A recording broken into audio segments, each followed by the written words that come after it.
Well, thanks for sticking around. I know this is kind of a long day.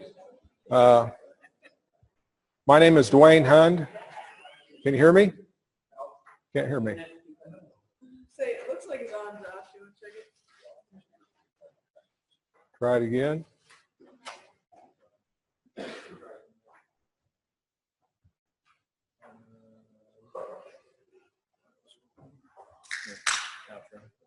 Now can you hear me? Okay, good. Up here it all sounds the same. Now I can hear me. Yeah. Well, good afternoon. I'm Duane Hund. For the last 32 years, I've worked as a farm analyst. Okay. So I need to be in front or behind? Am I right here? I'll move away.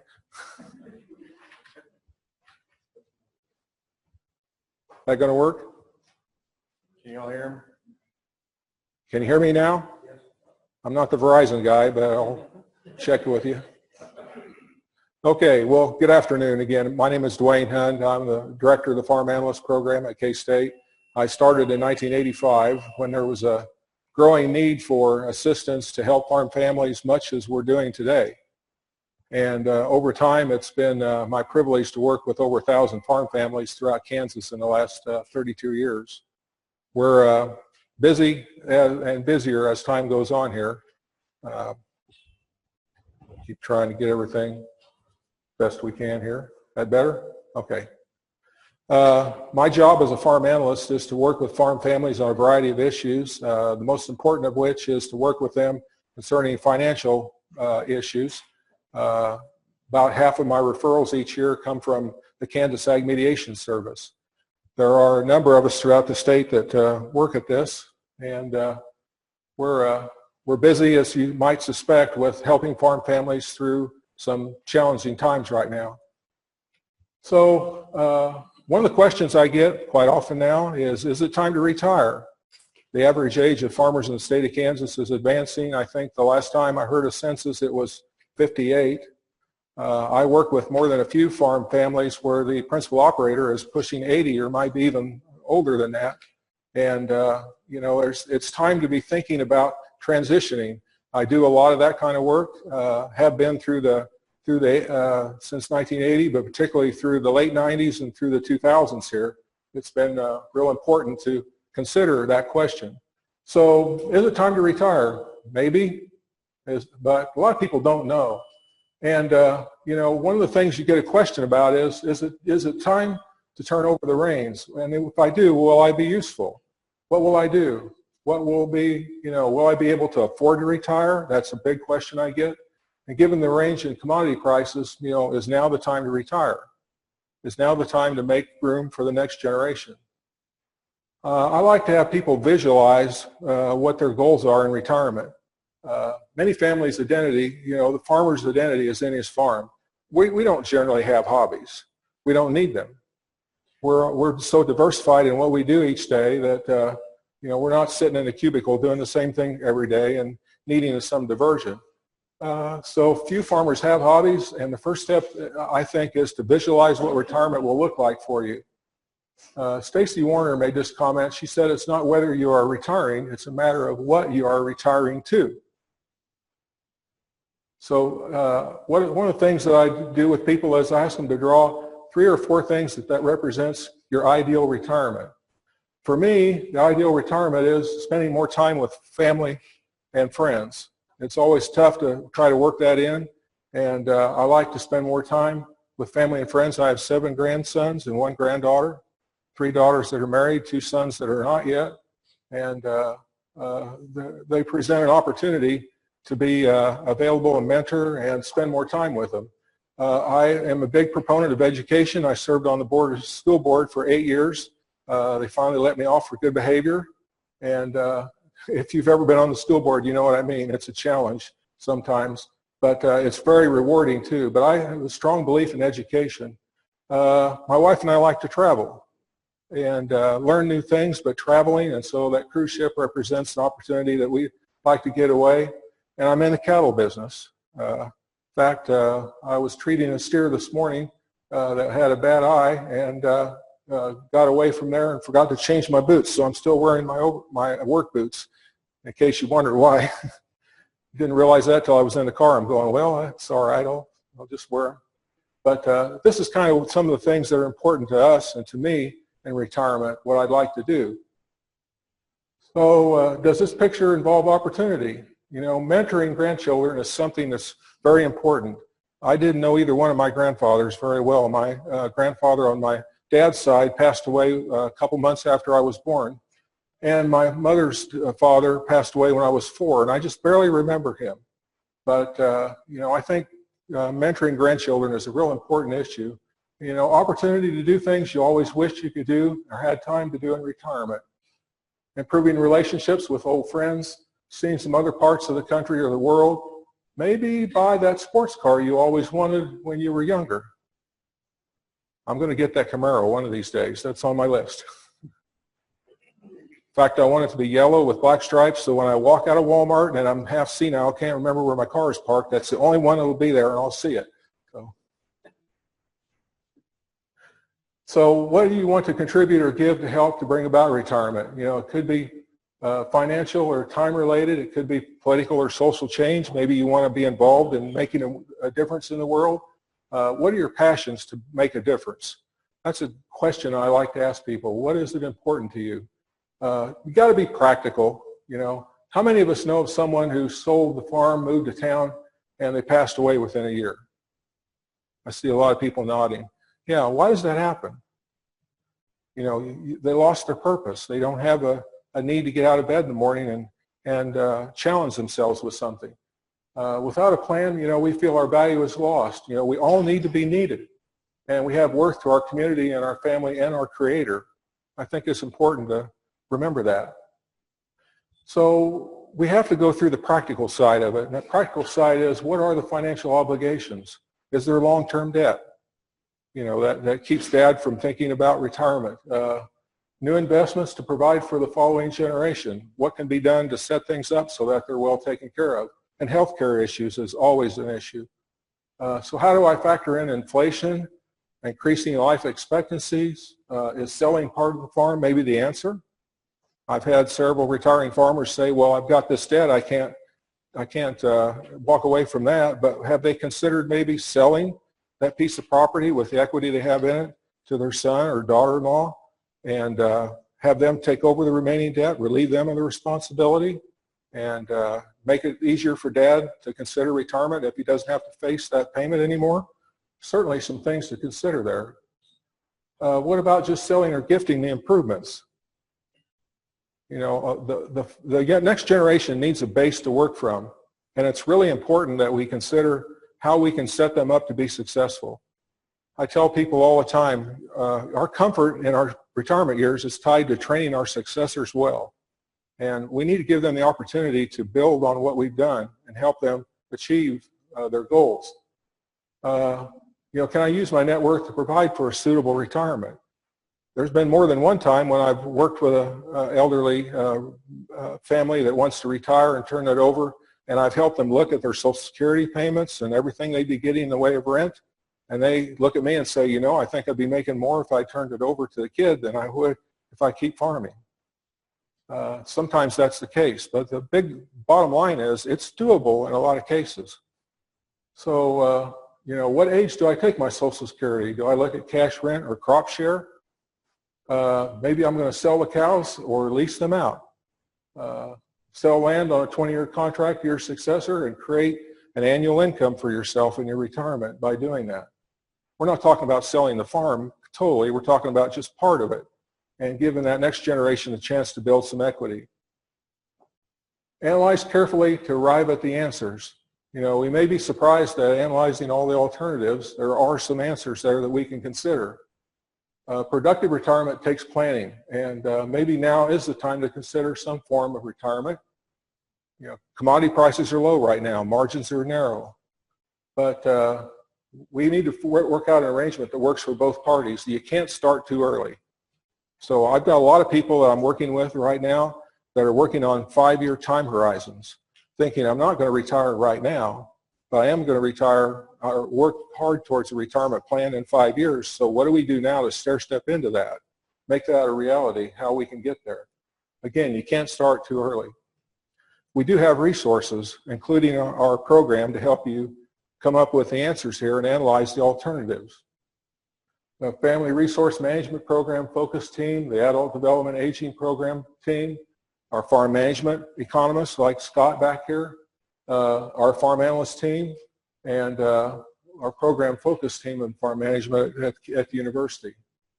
So what about the next generation? That's your legacy, and you want that to continue. It takes careful planning to make that happen. So the critical questions is now the time for the next generation to come back? How many of you would agree that now is the time for them to consider coming back? Who thinks now is the worst time to be coming back?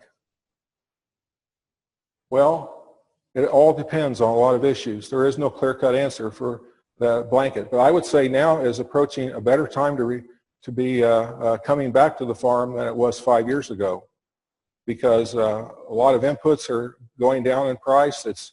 I think there's going to be more elderly people that seek retirement. There'll be more land on the market to rent, and machinery and equipment certainly is not going up. It's worth a chance to look at some of that opportunity and see what you can do with it. So what if the next generation has already come back and now the business is struggling to support them? I get several of those a year where the problem is, how do we make this work for Dad and the son? Because the base wasn't very large to begin with. When profits were higher, they were able to make that work, and now they've gone down and there's not enough income to go around. So we need to sit down and strategize and figure out how we can make this work. So the answer is now not the time for the next generation to come back. Yes, no, maybe, or I don't know. If you want to consider what your opportunities are, we'd be more than happy as a farm analyst team to work with you. In addition to the 3 other farm analysts that I have that work on my team, we have in the last 2 years trained 30 county agents across the state of Kansas to help with this process. And they're just in their formative stages. They've taken the training. They know how to run the programs that we run through a software program called FinPack. But they need our help as seasoned analysts and farm management economists to interpret the data and help with. But they're helping us see the needs of more people and work together to find out what we can do to make the opportunity for you to consider your options a reality. So yes, now is not the time for the next generation to come back. But maybe no, maybe it's insane to even consider it. Again, each individual operation is going to stand on its own, and we need to look at it carefully and construct a plan that could work. So maybe now might be the time, or it might not be the time, but what problems do farm and ranch families typically have in succession? You know, communication is a problem in many cases, assessment of what is realistic, development of a shared vision for the family business, and once again, we need to create new leaders for our business. Excuse me. The new leaders that we're going to rely on to provide us income in our retirement years, very, very important. And we need to transition from being a boss to being a mentor. I had a man tell me years ago when I was working with him, he said, you know, I'll give my son enough latitude in his ideas so that he skins his knees, but I won't let him go so far that he breaks his legs. You know, we want to have the opportunity to let our kids do their own thing, but not let them go over the wall too far. So maybe now is the time to consider the next generation coming back. The question is, when are you going to begin? When are you going to start? What timelines are you going to look at? When is going to be your time to think about mentoring the next generation to succeed you? Again, it's very case dependent. Begin by attending meetings to learn what works and what may not. Visualize again what your retirement would look like. Set timelines for keeping things moving. Seek outside experts for facilitation. This is hard stuff to talk about. You know, it is. And we need somebody to come in many cases, and help facilitate the discussion. Seek an attorney who specializes in transition planning. This is really critical. I've seen many attorneys that are hometown that do a variety of things, but when it comes to doing estate planning and transition planning, it's critical that you get somebody that practices that routinely. They know their stuff, and they'll be able to guide you the right direction. Again, the resources that are up there, Dr. Greg Hadley, who's the Assistant Director of Ag and Natural Resources to K-State, came to K-State with one of his passions was transition planning. Charlotte Olson and Charlie Griffin, besides myself, are very good at the human resource side of it, looking at communication and helping farm families work together.